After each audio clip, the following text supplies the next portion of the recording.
Good evening. It is Tuesday evening, back at the usual time of 7:30. I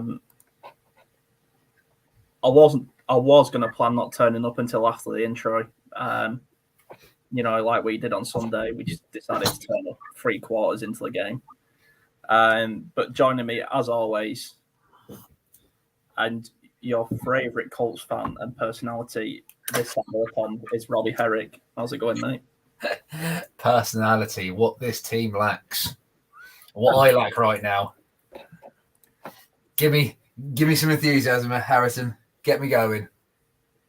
I'll tell you what is the perfect enthusiasm to get you going, mate. It's a fantastic intro we've got. Hit it.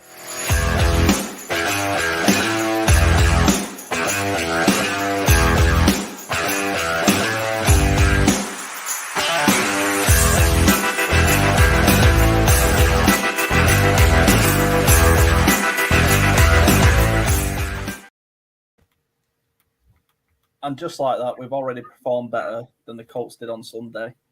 Now, I don't know where to start, Robbie, because I'm just done. Honestly, I'm just done. So if you want to take the floor, mate, you take the floor. I will get us rolling. Let's look at. Should we start from the top? Let's start from the top. Let's look at Jim Irsay's tweets this week.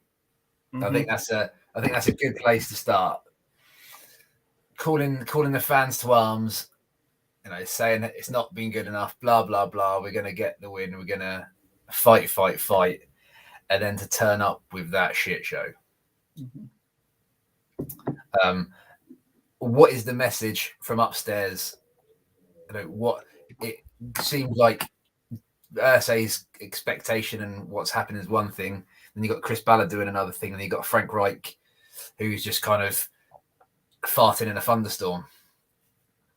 There just seems to be mixed messages and certainly mixed expectations, especially from last year with the 3 Super Bowls in 10 years. We're 2 years into that, which is scary when you think about it. He's expecting 3 Super Bowls in the next 8 years. And then you got obviously Chris Ballard, who's just, I don't understand what he's done with the quarterback position. Yes, I know 2 years in of his 6 years, Andrew Luck happened, but he's had ample opportunity to replace him with a future talent. So that's where I am, mate. I'm just confused by this team, and then we will get onto the game because we need to talk about Frank Reich and the play calling. Before we do, let's try and dive into what you said. First of all, Jim Irsay. It's all well and good. I'm just sick of the Twitter messages, the let's go. You can't turn around saying, oh, come in hyped, get it loud. And then just nothing. Just very politician-esque, wasn't it? Yeah. Like all bells and whistles, but then no delivery. I know, mate. Chris Ballard, I feel like I don't know what's going on. Like you said, there just seems to be a big disconnect between the 3 of them at the minute, and I just have no idea what is going on. Do you know what? But with Ballard, giving him his dues, I think we've got a very good roster. I think we are good, other than the quarterback position. Mm-hmm. Ballard is scared to draft a QB, happy just keep getting 1-2 year rental. I mean, for me, it's tough because it's easy to say he's scared to draft a QB. I don't think he's scared to draft a QB. I think, for me, I'll try and break it down the best way I understand, which hopefully helps you understand how I'm thinking, Robbie, which is a minefield in itself. But if one person is bad on a team, and you lose, you blame that one person. If one unit is bad on a team, like week 2, the offensive line, you blame that one unit. If it's all bad and all units are misfiring, for me, it lies on one person, and that's the head coach. You got remember, Tom, just going back on your point, Ballard said, I think it was year 2, that, drafting a quarterback is what gets someone fired. But not having the right quarterback will also get you fired eventually. I mean, for me, the right quarterback is sat on the practice squad doing absolutely nothing, just being in. You love him, didn't you? And I know we had a bit of a joke, me, you and Elliot, about me loving subpar QBs. But my point is, instead of just plugging the hole with these square and rectangle pegs, yeah,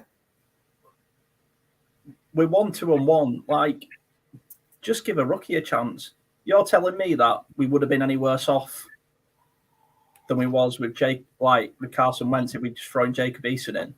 We didn't make the playoffs with Carson Wentz. So we weren't going to make them with Jacob Eason, and the same in this situation. Matt Ryan's just, impressive passing stats, but they're all between our own 25-yard line and the 50-yard line. That's fucking useless to everyone. I don't know. Just to say I told you so.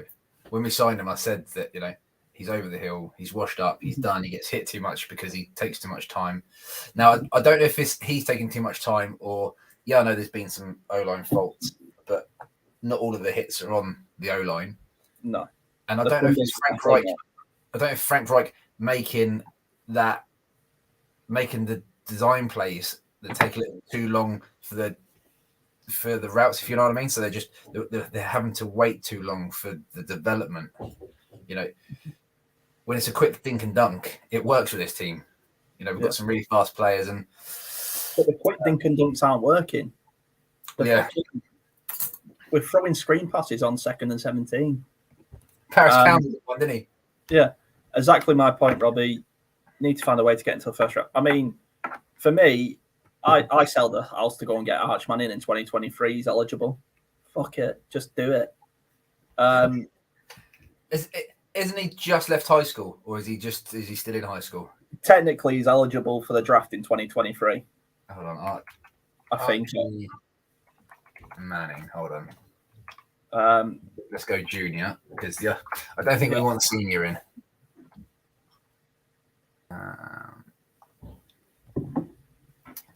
So he was acceptable class of 2023. So he leaves high school in 2023. Right, so it'd be 2024 draft then.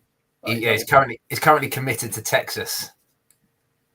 I mean, his uncle went there, and we all know what happened to his uncle.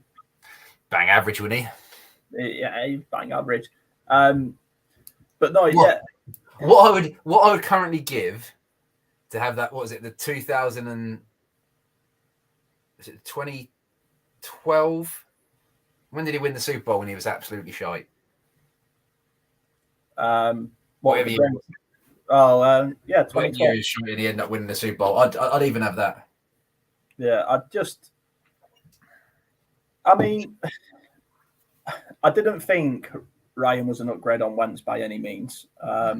What I did think was we was getting more Phillip Rivers than Carson Wentz, and we got more Carson Wentz than Phillip Rivers, and that's not good. Playing devil's advocate, would having Carson Wentz in year 2 be better than Matt Ryan having to start in year 1 again? Yeah. But I don't know the answer. I'm not posing the question. I'm telling you the players. But no. Even, was it Hines came out this week and said, we can't keep starting fresh every year with another quarterback.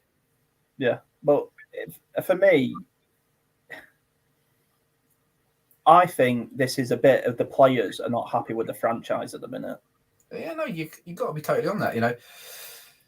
If I was Naheem Hines, yeah, I'd be asked what am I doing? Do you know he didn't get a target? He didn't have a touch of the ball until 3 minutes left in the third quarter.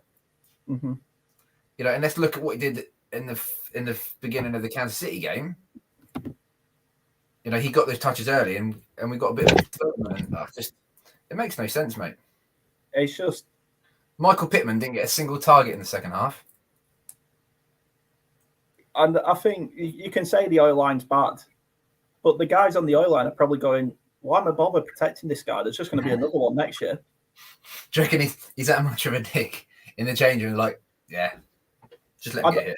I don't think he's a dick, mate. I just think people around the team are getting to the point where they're like, well, what's the point? He's there for a year. Mm. I think a lot of players are not happy with what's happened with T.Y. Hilton. Yeah. We like to try and preach that the Colts are about this culture and family team, but the way they've treated players in the past and current is horrendous. We let Danico Autry walk to fucking Titans. We let Justin Houston go because apparently he wasn't good enough, and he's still at the Ravens, or he had quite a good season at the Ravens last year. He's still there. He's still Mate, there. Having Danico Autry absolutely run amok on us, that was a killer. It's not. For me, it'd be like we was talking about Haaland. Obviously, it'd be like Man City letting Haaland walk to United on a free. It just doesn't make sense. Hines might get more touches on Thursday. Do you know what? Rest JT for a year, because what's the point? He's come out this afternoon in the player change room meetings today, like with the news.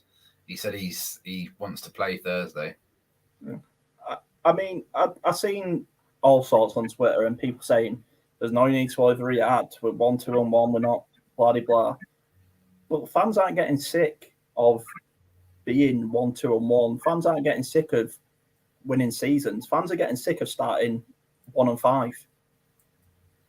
It's just this, and people are like, oh, Frank Wright's got a new quarterback and a new system, and what the fuck's preseason for? If you need to get Matt Ryan used to a system, play him in fucking preseason. That's what it's for. Yeah. If you're not going to play Erlinger, so you might as well put him in there.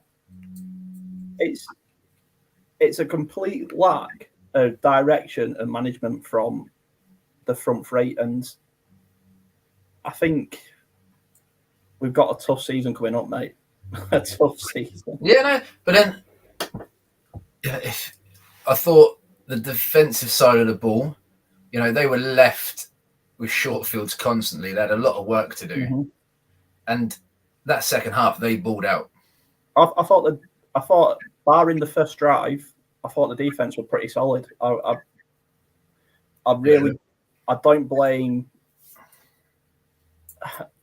There's a couple of players not at the best at the minute, but I thought the defense were pretty solid. I thought Zoe Franklin, obviously Bobby O when he came back in, I thought they were superb.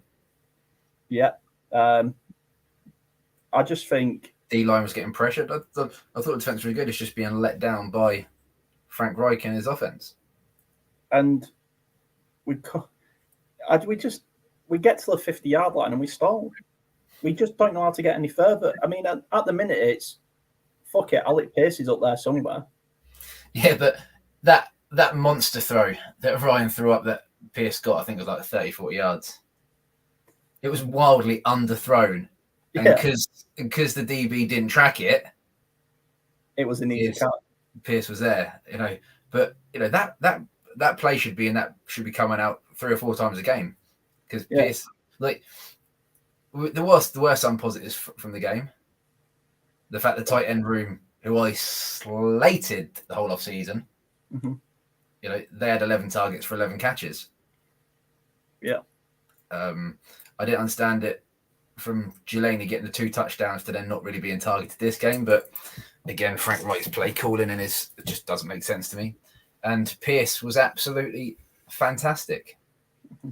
So if you look at it, we've got some great weapons on the outside in Pittman and Pierce. The tight ends are now delivering. Yeah.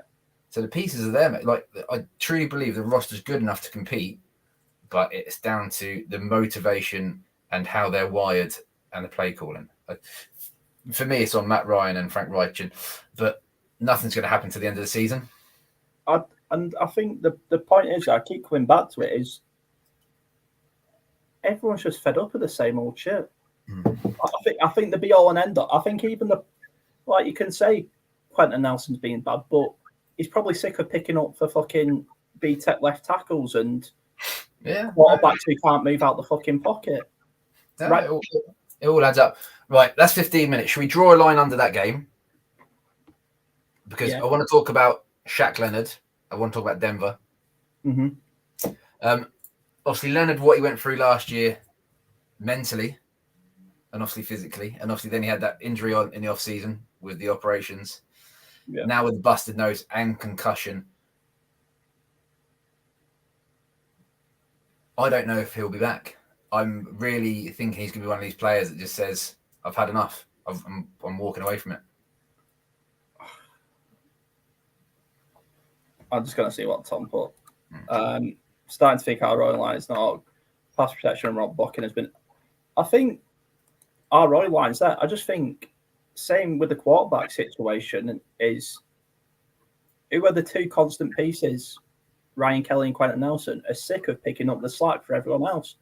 We hounded Eric Fisher out, who I didn't think was that bad, because we wanted better.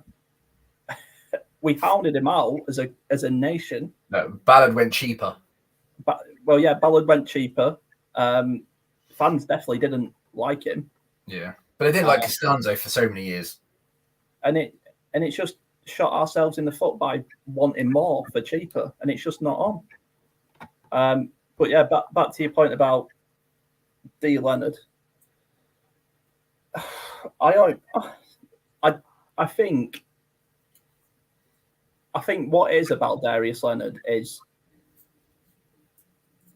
he doesn't love football in the sense that I don't think he lives and breathes it, which is fine. If he turned, like Kyrie Willis, like Andrew Luck, if he turned around tomorrow and for his own life and his own health and whatever, he wanted to just say, no, that's no football for me.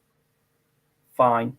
Go off and do what you want. I really couldn't care less. But I think he's sort of watching, because he's a big media person. I think he's watching what's going on online. I think he's seen it all. And I think that fire's still there, mate. I think that fire's still there. I just wouldn't be surprised, he's already made his millions. Yeah.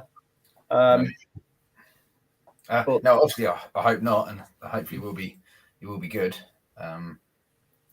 But yeah, just you got to feel for the guy. Yes, he is making millions, but for what he's gone through from the death in his family through to all the injuries and the stop-start, and he looks like a character that loves to be out there. It must get frustrating for him, and yeah, you just hope for the best. But then, mate, we've got a game at 1:15 a.m. I don't know if I'm staying up for it, to be honest, mate. That is a big question for all the Colts UK fans, because we are shite. We're not playing good football. Denver Broncos are just as bad. It's going to be an absolute punt fest. I mean, if you don't win, if you can't beat Denver, then you pack it in.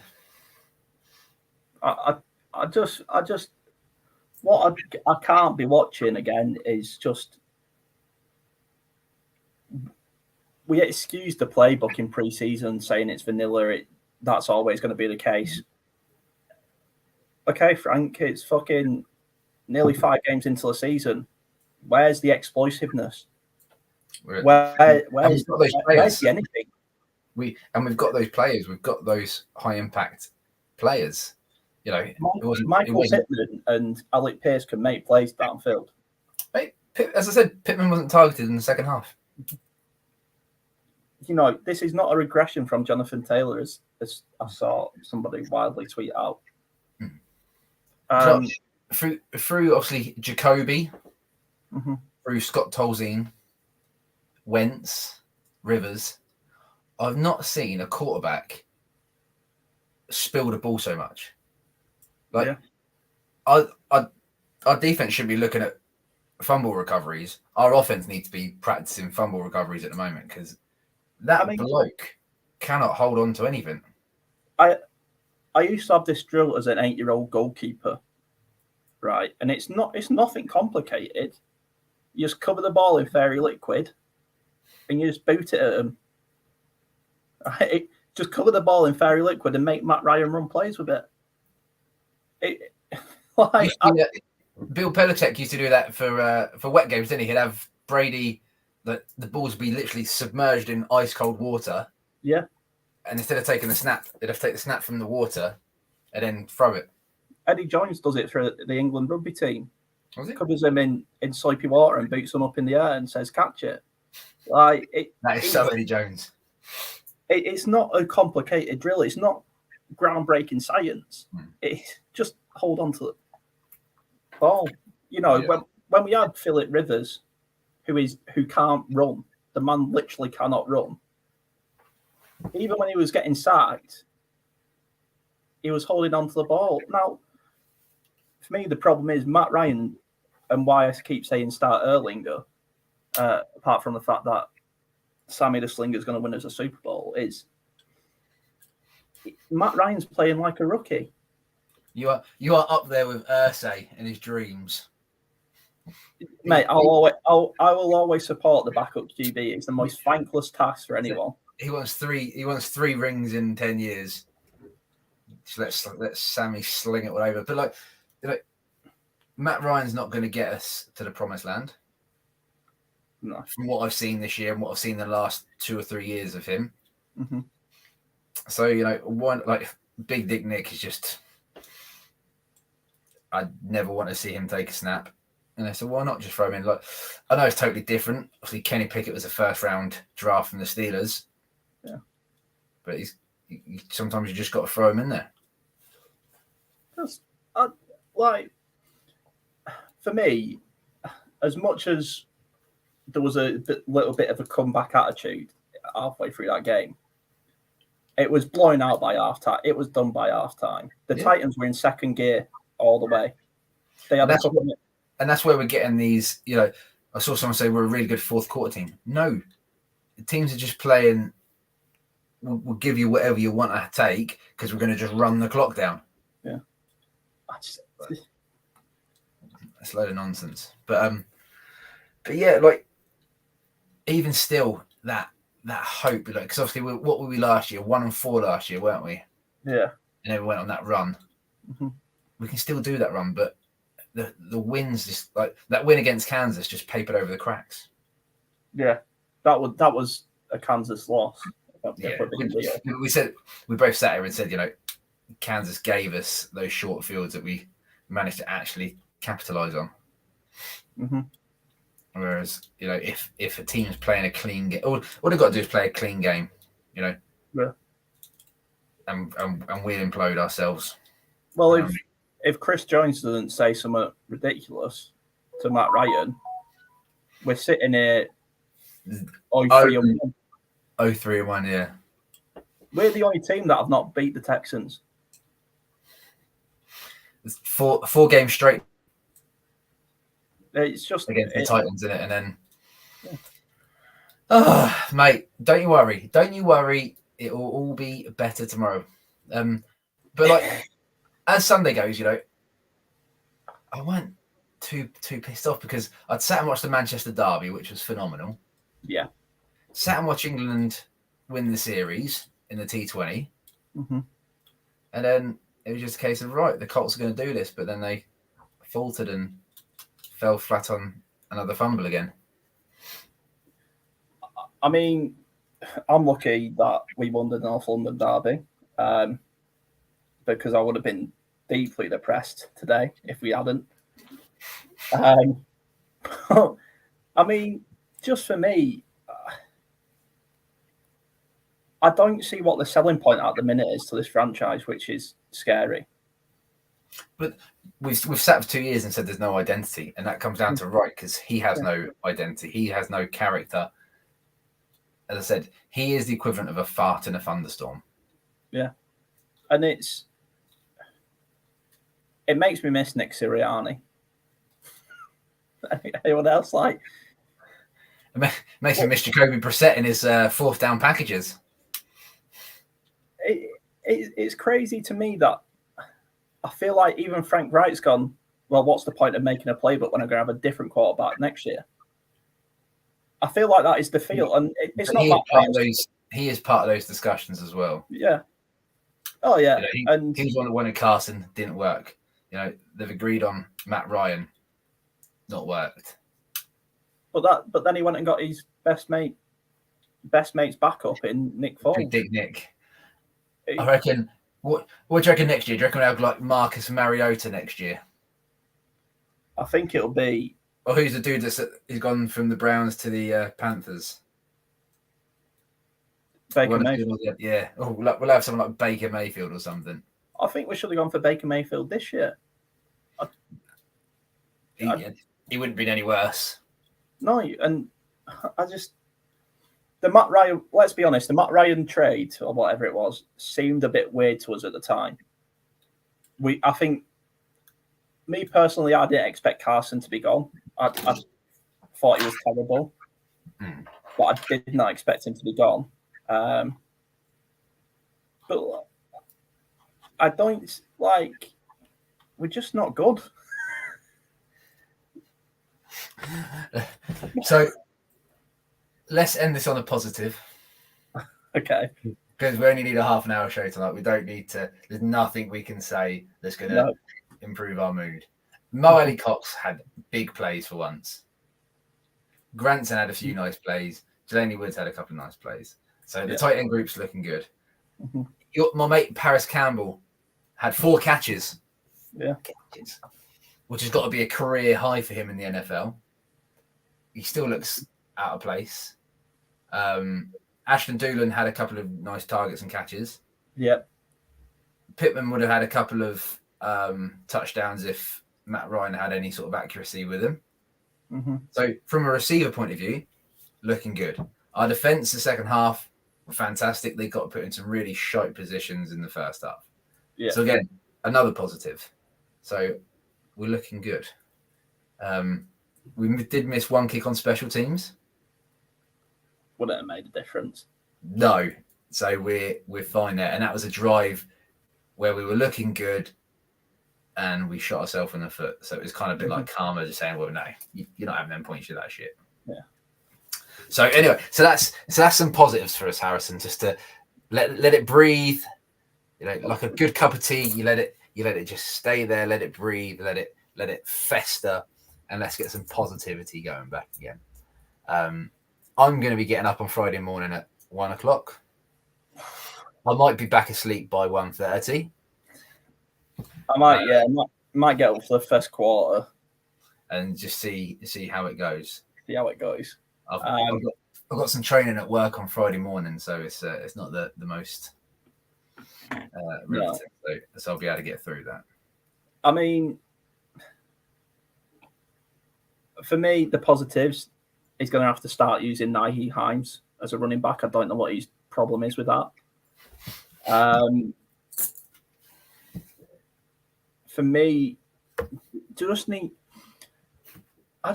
I need to see something that makes me think Frank Wright wants this. I feel like Frank Wright doesn't want it.